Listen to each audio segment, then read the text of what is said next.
हुए कतरास क्षेत्र में हर्षोल्लास के साथ मना था। साथ ही अपनी विधि व्यवस्था की समस्या उत्पन्न न होने पर शांति समिति का मुख्य बैठक का मकसद वही था। साथ ही मेरे लिए ये भी मकसद शांति समिति की बैठक का, दुर्गा पूजा समिति को बुलाने का, कि हम पिछली बार की समस्या मेरे नज़र में थी कि मेला के समय को लेकर के पिछली बार भी काफ़ी कुछ प्रयोग हुआ, मेला की लेकर के बहुत सी बातें उठी, लेकिन रानी बाजार का मेला सिर्फ इसीलिए बंद नहीं हुआ क्योंकि समय एक कारण। सच्चाई है ना कि केवल यही, अरे उसमें कुछ अपना उन लोगों का भी पैसे का समस्या है, कुछ हुआ है, जो बात है वो अभी उनको उससे मतलब नहीं, वो उनकी संस्था की निजी चीज़ है। उस रानी बाजार जो पूजा समिति है उसका अपना इंटरनल है, उसमें मेरा कोई टीका टिप्पणी नहीं है। इस बार हम लोग समय को क्या निर्धारित करें ताकि आम जन को भी परेशानी नहीं हो, दुर्गा पूजा भी अपने समय से संचालित होता रहे, मेला में जो रोजगार के अवसर को देख करके जो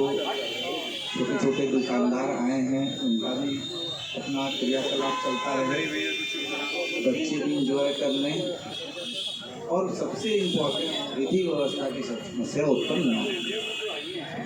चलने के लिए तो पुलिस का दायित्व है भाई कि आप 24 घंटा ऑन ड्यूटी हैं, तो सब कुछ 24 घंटा चलता रहे तो आपको ड्यूटी देते रहनी है। लेकिन जो प्रैक्टिकली आपको भी पता है कि ये सारी चीज़ें संभव नहीं है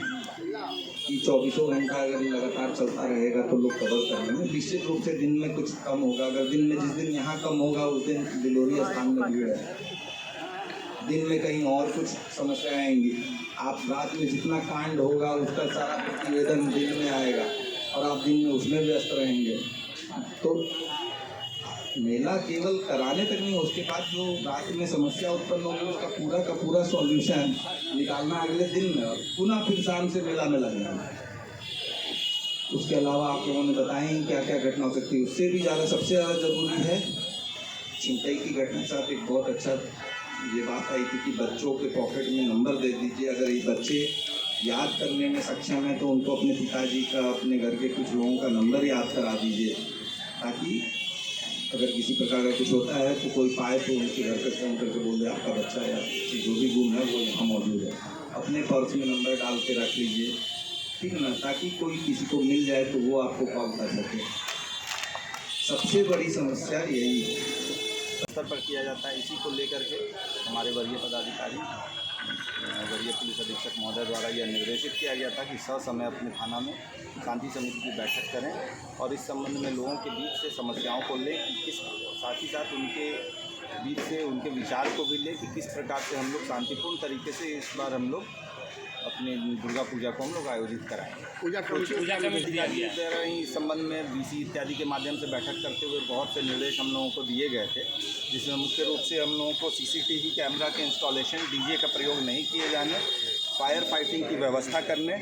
पार्किंग की व्यवस्था करने, मूर्ति विसर्जन के दौरान किस प्रकार से शांति बनाई जाएगी इसके लिए, वॉलंटियर या पुलिस मित्र की व्यवस्था के संबंध में, एम्बुलेंस के संबंध में, फायर ब्रिगेड के संबंध में, और सबसे महत्वपूर्ण पब्लिक साउंड सिस्टम के संबंध में हम लोगों को वरीय पुलिस अधीक्षक महोदय द्वारा डायरेक्शन दिया गया था कि इन सभी चीज़ों की व्यवस्था कराने हेतु अपनी सभी पूजा पंडालों को निर्देशित किया जाना है। साथ ही किस प्रकार से सुचारू रूप से हम लोग पूजा को आयोजित करा पाएँ इस संबंध में उन लोगों से भी राय विचार विमर्श करते हुए सभी चीज़ों को की व्यवस्था किए जाने का निर्देश हम लोगों को प्राप्त है। श्रद्धालुओं से क्या किया? श्रद्धालुओं की ये आस्था विषय बहुत भव्य यहाँ पे दुर्गा पूजा का आयोजन होता है, इसलिए इसमें हम लोगों ने बहुत कुछ इस बार चेंजेस नहीं किया है। टाइम को लेकर के लोगों के बीच से कुछ समस्या थी मेले इत्यादि के समय को लेकर के, उसके बीच में हम लोगों ने ये निर्णय लिया है कि पहले दिन 12 बजे तक जो है वो मेला बंद कर दिया जाएगा और उसके अगले दिन शांति समिति और मेला पूजा कमेटी द्वारा फिर बैठ करके इसका हम लोग निर्णय लेंगे कि मेला का आयोजन कितने बजे तक किए जाने से सबको किसी भी प्रकार की परेशानी नहीं है।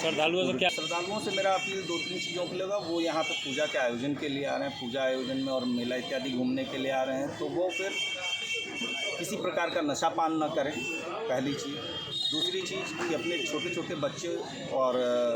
को लेकर के जब वो लोग आते हैं तो उनकी सुरक्षा का ध्यान उन्हें रखना होगा सड़क पर, उनके साथ लापरवाही न करें।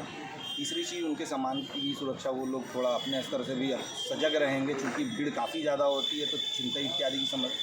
घटना होने या पॉकेटमारी की घटना होने की समस्या बनी रह सकती है। इस पर हम लोगों की कड़ी निगरानी रहेगी। CCTV इत्यादि का व्यवस्था अलग किया गया है, फिर भी अपनी ओर से भी सतर्कता बरतती जानी बहुत आवश्यक है। साथ ही यहाँ पे ट्रांसपोर्ट के जो माध्यम है, टोटो संचालकों, उनसे भी मेरा आग्रह होगा कि वो लोग इस समय किसी प्रकार की अव्यवस्था नहीं उत्पन्न करेंगे। श्रद्धालुओं से ये होगा कि वो पार्किंग में ही गाड़ी खड़ी करें अपने, ताकि क्योंकि ये कतरास जो है काफ़ी संकरा और यहाँ की सड़कें जो है वो काफ़ी संकीर्ण हैं, तो जिस कारण कभी कभी ट्रैफिक की समस्या उत्पन्न हो जाती है। तो मेरा ये भी अनुरोध होगा सभी श्रद्धालुओं से कि जहाँ तक पुलिस द्वारा ट्रैफिक को रोके जाने की व्यवस्था की है, उसके आगे अपने टोटो या अपने अन्य वाहन जो हैं उसको ले जाने का प्रयास नहीं करेंगे। पुलिस को विधि व्यवस्था बनाए रखने में सहयोग करेंगे, ताकि पूजा है वो लोग अच्छे से इसमें शामिल हों। लोग घर से निकल करके बाहर आएँ, पंडालों तक जाएँ, मेला इत्यादि लगा है उससे एंजॉय करें,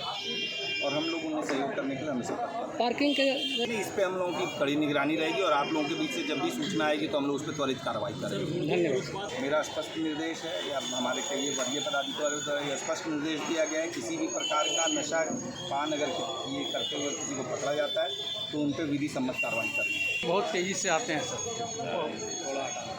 ये चूँकि एक हमारे यहाँ 8 लेन और खुली हुई सड़कें हैं, तो निश्चित रूप से ये समस्या देखने को मिली है विगत कुछ समय में कि बाइकर्स जो है वो काफ़ी रफली करा रहे हैं। उनके लिए हम लोगों के द्वारा वरीय पुलिस